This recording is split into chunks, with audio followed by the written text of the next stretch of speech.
I'm going to take you through the practical side of testing a ring final. First things first, we need to set our tester to ohms,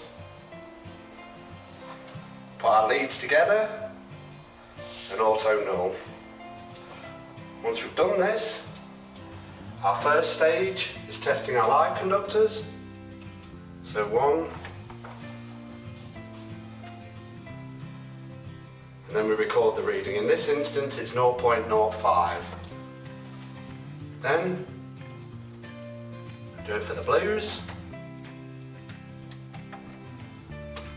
And again 0.05, which is good because they're the same size conductors, so we're expecting on a circuit that's good to have the same size reading.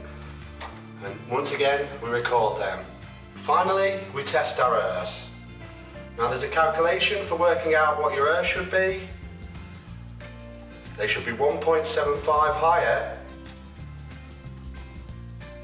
than what the readings we got for N to N and L to N.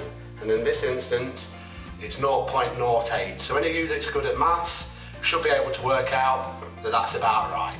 For the next part of the test, we're going to call our two parts of our ring main, incoming and outgoing, A and B, whatever takes your fancy, whatever your poison is, whatever helps you understand what I'm trying to tell you. And we get our live of A with our neutral of B and put it in a connector block. And we get our live of B with our neutral of A and put that in a connector block. And once we've done that, for this part of the test requires a socket in C, and these particular leads, if you go and ask Dave, I'm sure he'll sort you out.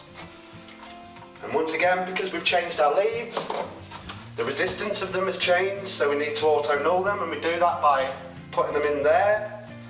And then once again, pressing the test button, and when the symbol appears on our tester, we're auto nulled. Happy days.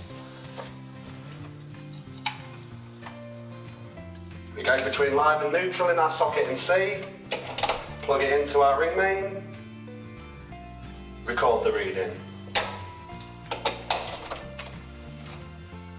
Plug it into our ring main, record the reading. And we're expecting these two to be the same because they're both on the ring. And then as we test our spur, we're expecting that to be significantly higher because of the cross-sectional area of the cable. And we record the reading. The test we've just carried out is our R1 to Rn. The next test we're carrying out is R1 plus R2. And we repeat the same system that we've just employed. We use live A with earth B or CPC, line B with CPCA. Put them in a connector block, and once again, test every point of our circuit.